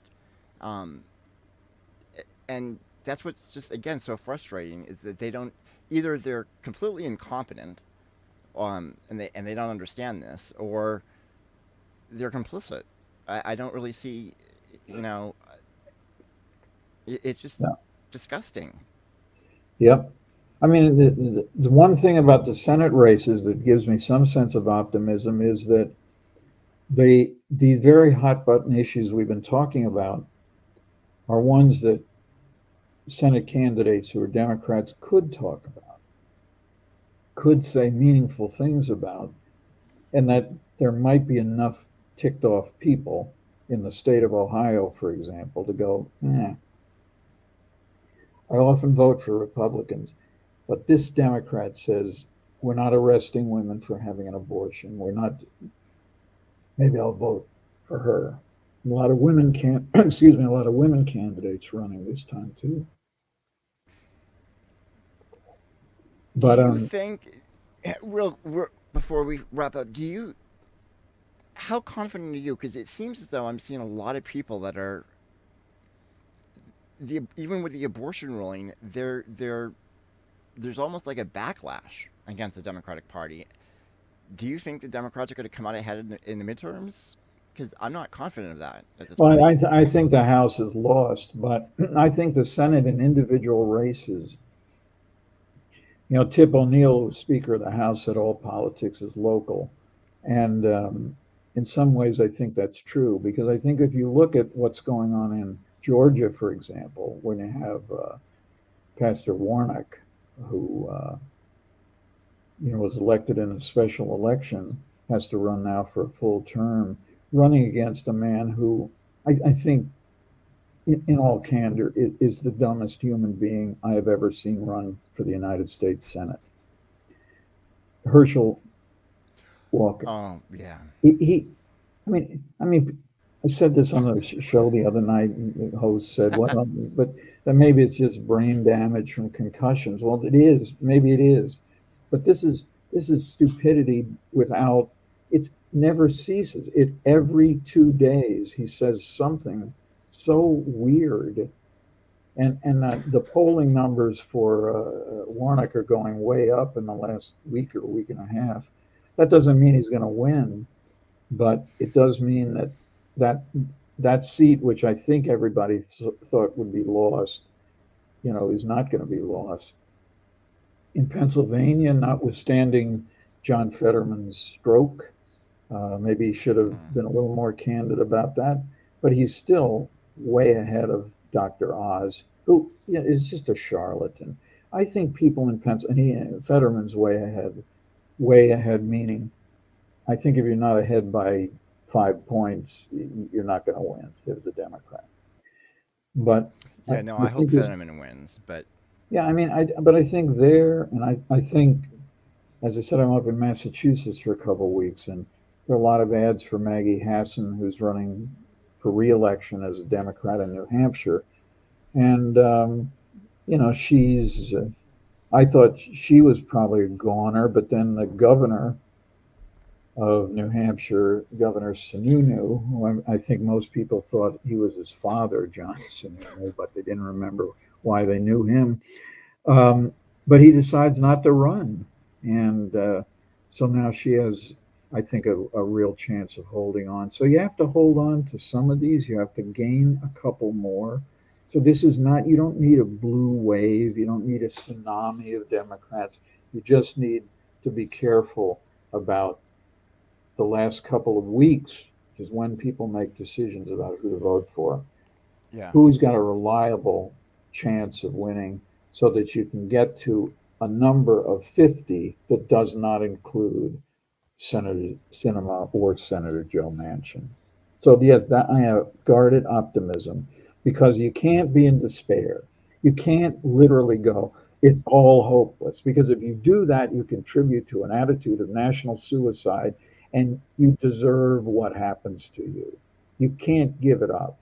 You walk around, you walk, it is possible in most states still to cast a ballot by mail.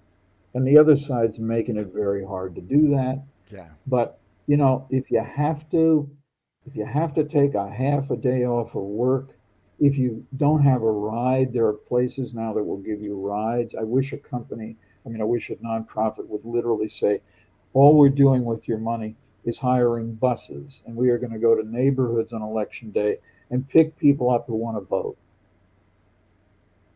Well, in some states that have done that, they've made that illegal. I mean, Yes, well, at least one has, or they think they have. that's But just the whole Christian thing. right has been doing the busing thing. They're against busing, of course, to integrate schools, but they're fine with busing people from church right out to vote at the. So they know what they're doing. They really Oh, do. They've absolutely. always played this long game, as you mentioned, and we ought to be. progressives ought to be playing at least, a longer game than we've been doing. But, Yeah. there are good people. There are the people who do change their mind, as you mentioned with Pastor Schenk. Um, and I Yeah, think, that was a great interview, by the way. That I loved that interview. yeah, I knew that he was moving more in the direction of progressivism, but I didn't know that it would be that far. That was quite a surprise to me. Yeah, and then he apologized to you, which I just thought Yeah, was I was very moved by that. I mean, I didn't exactly think I was the person he needed to apologize to, but um, there are those people. But then there are the people. I think of my father. My father was a Republican his entire life. When he got severe Parkinson's, for years he couldn't get out of the house. Nobody came to see him, including people from the local Pennsylvania Republican Party. And then one day he just says, he's, you, you couldn't speak very well. Republicans, abortion, not their business. I mean, I'm sure he was personally against abortion, but he he just didn't think the government had that right to encroach on a decision made by a woman to have one. And I think those are people, they're still out there. They still call themselves Republicans. And and on our side, I think we have to look at some of the things that just don't work. I mean, we've all had uh, bad ideas. Sometimes they get implemented and they turn out to be really bad ideas. And we ought to, instead of just trying to desperately save some program that we think we love, we need to say, this isn't working. Let's try something else. exactly. And then the public ideally would say, you're right, it's wrong. Let's think of something else and really come up with a creative program, creative compromises. You know, Exactly.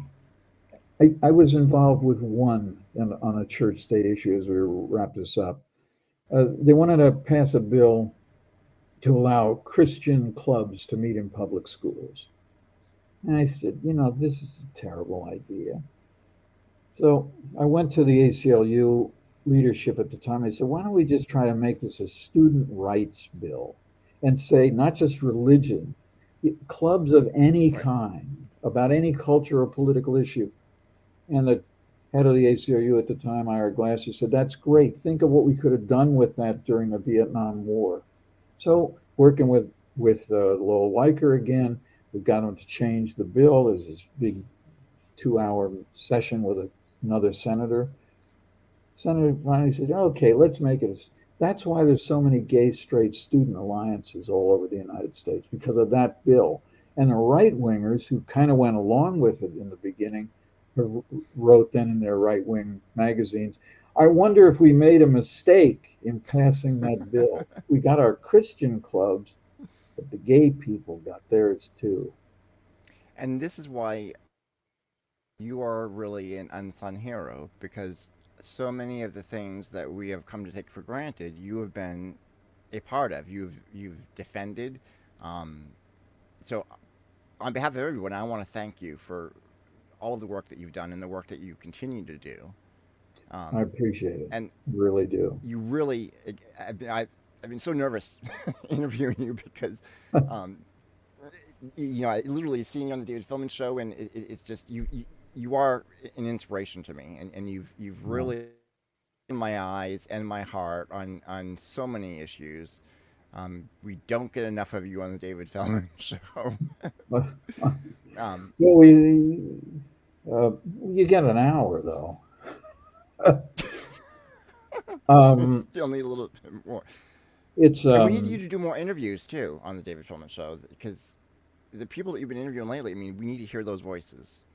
I actually, it's been postponed because David's had an illness in his family, but I have one coming up next week where I'm talking to a draft resistor from the Jimmy Carter reinstitution of selective service and a First Amendment lawyer who handle a lot of obscenity cases. And the question I want to address to both of them is, why do we have laws on the books, criminal statutes that could come crashing down on a person if we're not going to enforce them? And draft registration is unenforced. Obscenity laws, as I mentioned earlier, virtually not enforced. If you pass the time when the culture needs these prosecutions, why don't we just take the laws off the books? That's my little libertarian tinge there. I agree, because some of those laws do get applied occasionally, and a lot of times it's in unjust ways. I mean, we do need, and again, I agree, we need a lot of compromise.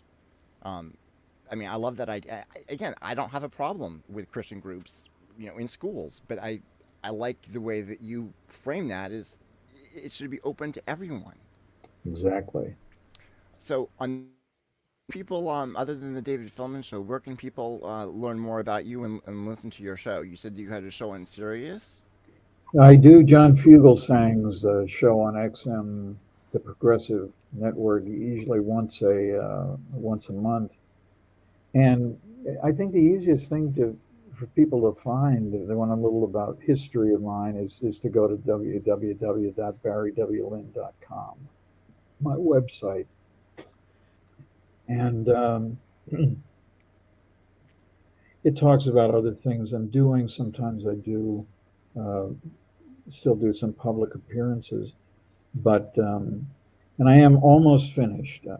We're doing yet another edit of my memoir, which is called "Paid to Piss People Off," and people go, "Where did that come from?" A high school student came up to me at a party when we lived in Maryland, and he said, "Mr. Lynn, I want to do what you do when I grow up." I said, "What do you think I do?" He said, "I think you get paid to piss people off." And I did say, well, sometimes you have to get their attention before you can make real change. But it's been fun to write it, and I hope a When, few when do people you think want to that'll read be it. out? Well, I'm talking to one publisher about the possibility of getting it out in before the holidays, the December holidays. But well, I don't know about that. Oh, well, We'll geez, see. that's I've enjoyed this great. very much. I've Me enjoyed too. talking with Thank you you very so much. much. And stay out of trouble, as David Philman would say, and Only good trouble. only good trouble. Thank Barry you. Lynn, thank you very much. We will be back. We will see you next Tuesday, 2 o'clock. This has been Coup Save America. Thank you.